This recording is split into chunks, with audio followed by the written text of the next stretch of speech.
Hello, Al pals. This is Big Al. Welcome to Big Al Presents,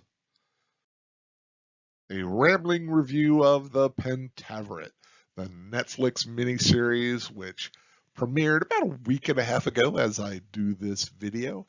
I had a chance to watch all 6 episodes. Wanted to share my thoughts on them. It didn't take too long, by the way, only about half an hour per episode. Before I go any further, though, spoiler warning. I always like to give a spoiler warning so that if you do want to watch the Pentaverate, don't watch it. Trust me, don't do it. Go watch it, come back, and see if you agree with my thoughts on it, which I think you can tell where this might be going. That being said, the Pentaverate,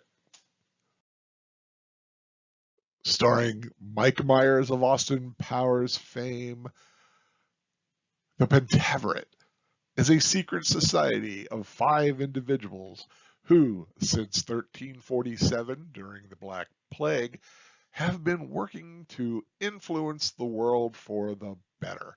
And as members have passed away, a new member is brought in to replace them.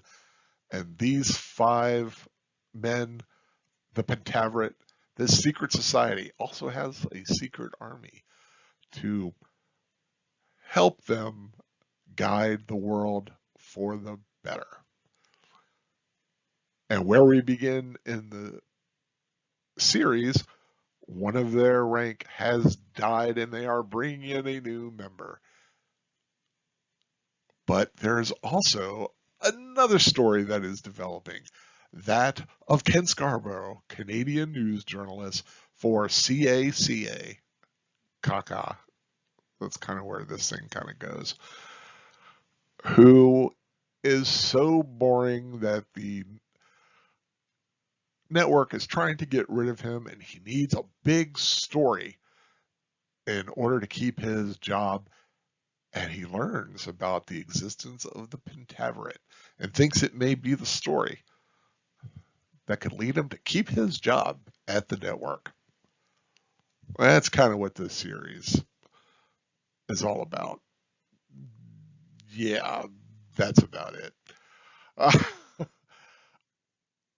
I've got to start off by saying Mike Myers is an incredibly talented individual. Austin Powers, Wayne's World, So I Married an Axe Murderer. He has an incredible ability to create these interesting, dynamic characters using his vocal talent and great makeup effects to become these interesting people. And the problem is, in the Pentaverate, not a single one of them is in the least bit interesting. And Mike Myers plays 8 of them. So it kind of tells you how the rest of the show is going to go. There is terrible humor, an insipid plot, and some of the most boring ass characters I have ever seen Mike Myers play. He plays them well. I will say that. You can tell he is doing his best with the crap he has to work with. And he can only blame himself because he wrote this thing. You can see him trying. And the problem is, if you don't have anything to work with, you're really not going to make much of an impact in the comedy world with this thing. Sadly, his talents are wasted in the Pentaverate. The only character that's even the slightest sliver of a splinter of pseudo interest is Ken Scarborough, the Canadian news journalist. He's kind of sweet and nice, just like all Canadians, which of course they remind you constantly in their show that Canadians are so nice. But the character, he's just not at all interesting for the length of time that he is on the screen.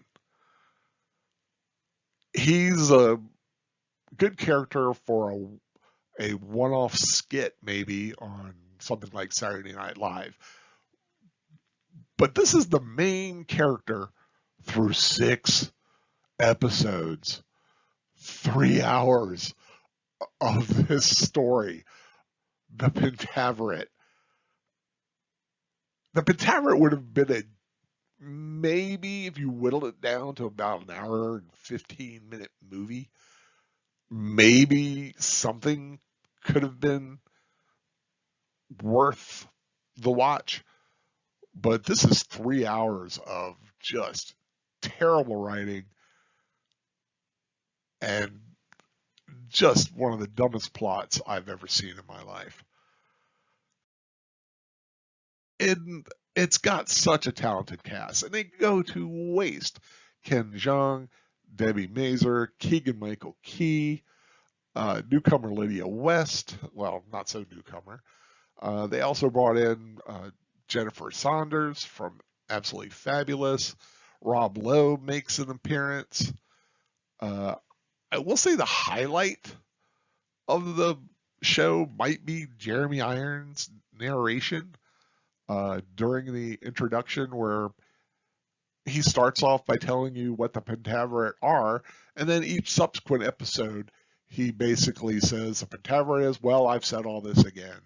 And they kind of run that joke every time they do it, with a little twist here and there. And it is the funniest part of the show, the opening narration, which it really is not saying much, sadly. So if you do decide to watch the Pentaveret, have mercy on your soul. I tried to like this show. I wanted to like the Pentaveret.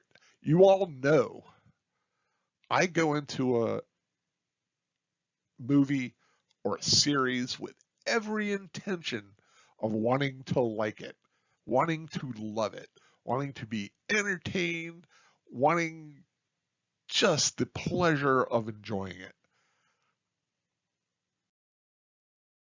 1.5 stars, and that's all because of Jeremy Irons and maybe a half a star for that stuffed bear early on. I'll give him a half a star because he is about as interesting as all the other characters put together. Um, so yes, the Pentaveret is a cautionary owl tale. Uh, even I didn't like this series, so that's all I've really got to say about it. I hope you enjoyed this video. I hope you find something better to watch. Uh, that being said, I hope you subscribe to my channel, Big Al Presents. More reviews, rewatches, and rambles in the weeks and months to come. If you like this video, please give it a thumbs up and share it as a caution, as a buyer beware, as a warning to anyone who has Netflix to stay away from the Pentaveret. But if you do decide to watch the Pentaveret, I hope you love it. I really do, because that is what I'm all about. Watching something and hopefully enjoying it. And until next time, Al Pals, thank you for joining me and take care.